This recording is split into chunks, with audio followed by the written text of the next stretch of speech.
Hello दोस्तों, उत्तराखंड की पाठशाला में आपका स्वागत है। उत्तराखंड की पाठशाला में लेकर आए हैं उत्तराखंड का इतिहास टेस्ट श्रृंखला का टेस्ट संख्या 6, जिसमें बात करेंगे कत्यूरी राजवंश से संबंधित प्रश्नों पर। टेस्ट 5 में भी हमने कत्यूरी राजवंश से संबंधित प्रश्नों पर ही बात की है, उसी को आज आगे बढ़ाएंगे। तो चलिए शुरू करते हैं आज का टेस्ट, उत्तराखंड का इतिहास टेस्ट संख्या 6। हमारा आज का पहला प्रश्न है, किस कत्यूरी शासक ने गोरुनसा गांव में नारायण मंदिर की स्थापना की थी? कत्यूरी लेखों के अनुसार किसने यह कार्य किया था?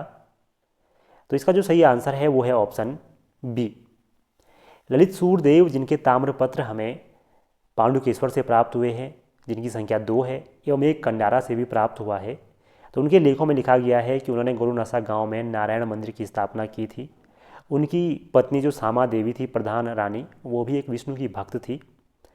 और ललित सूरदेव के बारे में लिखा गया है कि इन्होंने काली कलंक पंख में मग्न धरती के उद्धार के लिए बराह अवतार के समान अवतार लिया है। मतलब जिस तरह बराह अवतार विष्णु भगवान ने लिया था पाताल लोक से पृथ्वी को निकालने के लिए, उसी तरह ये जो पाप में मग्न है धरती, कीचड़ नुमा पाप में, तो इससे उद्धार के लिए इन्होंने भी अवतार लिया है। तो ये प्रश्न एग्जाम में आया था कि किसके लिए कहा गया है कि काली कलंक पंख में मग्न धरती के उद्धार के लिए बराह अवतार, तो ललित सूरदेव के लिए कहा गया था।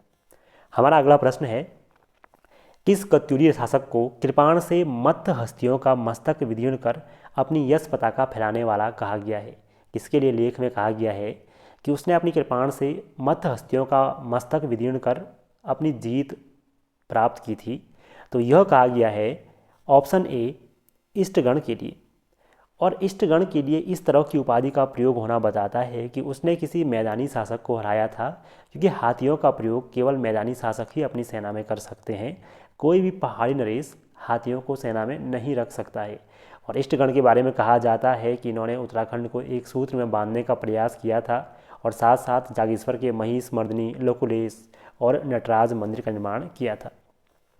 अगला हमारा प्रश्न है, कत्यूरी शासक भूदेव का शिलालेख कहाँ से प्राप्त हुआ है? इन 4 स्थानों में से कौन सा वो स्थान है जहाँ से भूदेव का शिलालेख प्राप्त हुआ है? तो भूदेव की शिलालेख की बात करें तो वो हमें प्राप्त हुआ है बागेश्वर से। बागेश्वर से हमें 2 व्यक्तियों के लेख प्राप्त हुए हैं या 2 राजाओं के लेख प्राप्त हुए हैं, और वो एक ही शिलापट्ट था जिस पर त्रिभुवन राज का लेख भी था और उसी पर भूदेव का लेख भी था। अगर हम बात करें भूदेव की, तो इसके बारे में बहुत सारी बातें अभिलेख में लिखी हुई हैं। इन्होंने बैजनाथ मंदिर के लिए भी सहयोग दिया था, ऐसा भी लिखा गया है। अगला हमारा प्रश्न है, कत्यूरी शासक भूदेव के संबंध में गलत कथन छांटिए। क्या इनके बारे में गलत है? तो इसका जो देखिए ऑप्शन है, ऑप्शन ए है, इसे लेखों में नील सरोज के समान सुंदर तथा चपल नेत्रों वाला कहा गया है। तो इसकी आंखों की चर्चा हुई है कि इसकी आंखें नीले रंग की हैं या नीले कमल के समान हैं और बहुत सुंदर हैं तथा चपल हैं, अर्थात बहुत चंचल हैं। ये बिल्कुल सही है। दूसरा ऑप्शन है, इसे परम बुद्ध श्रमण शत्रु भी कहा गया है। इसकी उपाधि लिखी गई है कि इसने अपने राज्य में बौद्धों या बौद्ध भिक्षुओं का नाश किया है या उनको यहाँ से भगाया है। तो यह भी बिल्कुल सही है, ऐसा इसके बारे में लिखा गया है। ऑप्शन सी है, इसने बैजनाथ मंदिर के निर्माण में सहयोग दिया है। तो यह भी सही है, बैजनाथ मंदिर के निर्माण में भी इसने सहयोग दिया है। ऑप्शन डी है, पांडुकेश्वर से प्राप्त एक ताम्रलेख भूदेव का भी प्राप्त है, लेकिन ऐसा नहीं है। पांडुकेश्वर से जो ताम्रलेख प्राप्त हुए हैं वो भूदेव के नहीं हैं। पांडुकेश्वर से कुल 4 ताम्रलेख मिले हैं, जिनमें से 2 ललित सूरदेव के हैं, एक सुभिक्ष राज का है और एक है पद्मट देव का। भूदेव का नहीं है। भूदेव का लेख बागेश्वर से मिला है, वो शिलालेख है। अगला प्रश्न है, किस कत्यूरी शासक ने ऐशाल विषय में विजयेश्वर नामक मंदिर हेतु यमुना ग्राम दान में दिया था? देखिए कौन सा वो कत्यूरी शासक था जिन्होंने कत्यूरियों के विषय ऐसाल में एक विजयेश्वर नामक मंदिर को यमुना नामक ग्राम दान में दिया था? तो इसका जो सही आंसर है वो है ऑप्शन डी, देसठ देव। अगर हम कत्यूरी परिवारों की बात करें तो हम कहते हैं कि 3 परिवारों ने शासन किया था। उन 3 परिवारों में से जो तीसरा परिवार था उसकी स्थापना की थी सलोणादित्य ने, और उस परिवार का नाम भी था सलोणादित्य का परिवार। इस सलोणादित्य का पोता हुआ देसठ देव, और देसठ देव ने ही यह कार्य किया था। उसने ऐसाल विषय अर्थात भागीरथी और यमुना के बीच जो विषय है ऐसाल विषय, यहाँ पर एक गांव यमुना नामक गांव दान में दिया था विजयेश्वर मंदिर को।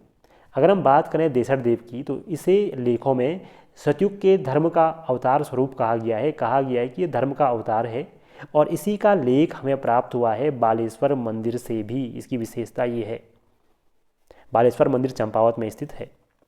अगला प्रश्न है, लेखों से प्राप्त जानकारी के अनुसार किस कत्यूरी शासक ने भगवान बद्रिकाश्रम का मंदिर हेतु भूमिदान दिया था? मतलब किसने भगवान बद्रीनाथ के मंदिर के लिए भूमिदान दिया था? एकमात्र व्यक्ति हैं जिनका नाम लेख में लिखा गया है, तो वह जो राजा हैं वे हैं ऑप्शन बी पद्मट देव। पद्मट देव के बारे में लिखा गया है कि इन्होंने अपने शासन के 25वें वर्ष में भगवान बद्रिकाश्रम या बद्रीनाथ को कुछ भूमि दान में दी थी।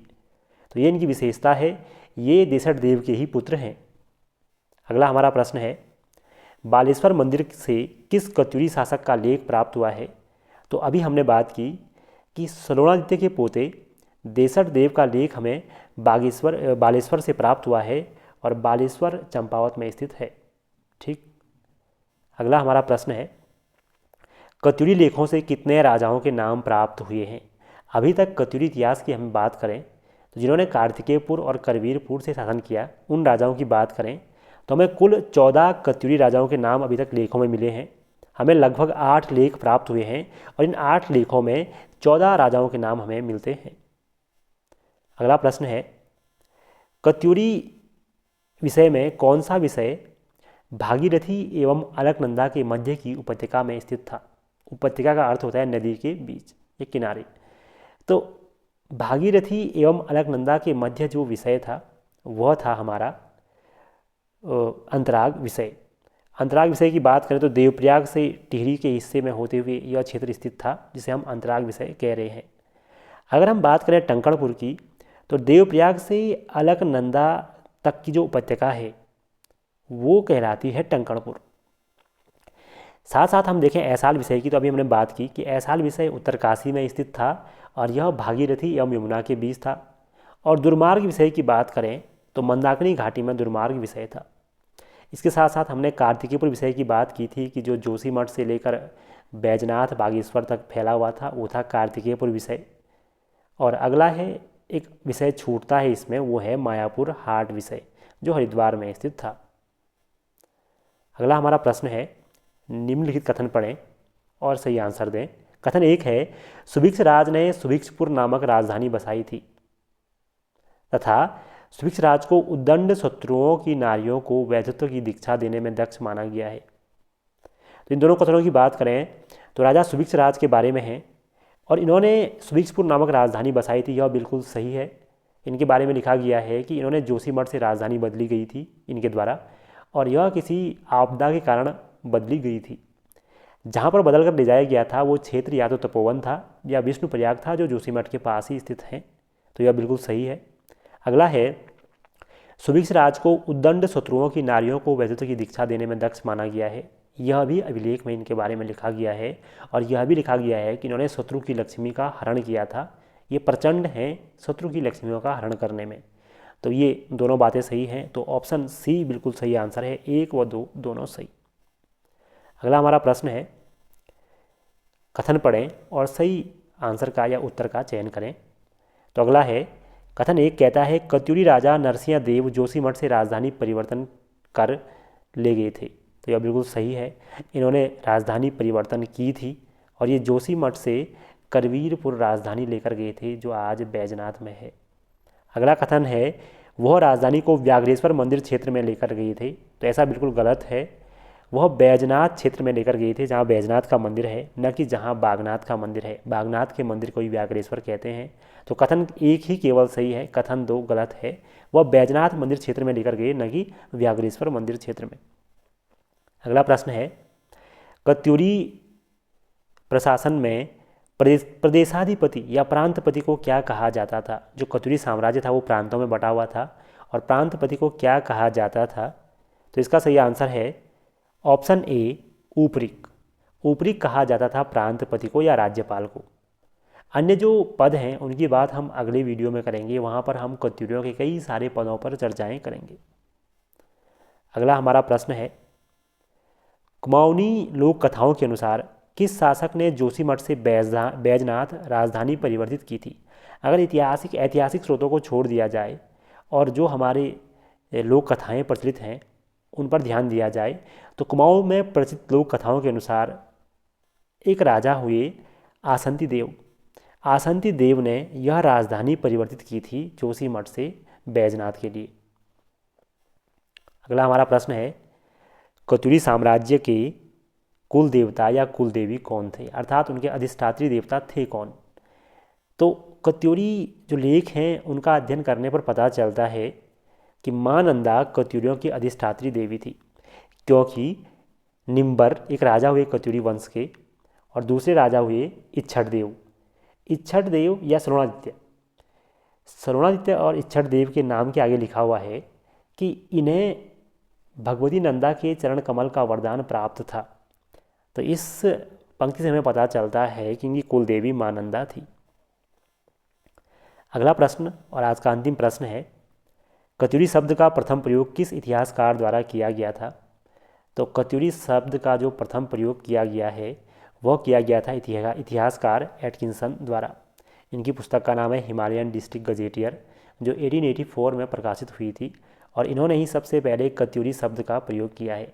इस वंश के राजाओं को कार्तिकेय नरेश भी कहा जाता है और इन्हीं को कत्यूरी शासक भी हम कहते हैं। तो इस वंश के बारे में कुछ अन्य प्रश्न हमने देखे। इसके पदाधिकारियों से संबंधित प्रश्नों की चर्चा करेंगे अगले पार्ट में। जुड़े रहिए। धन्यवाद।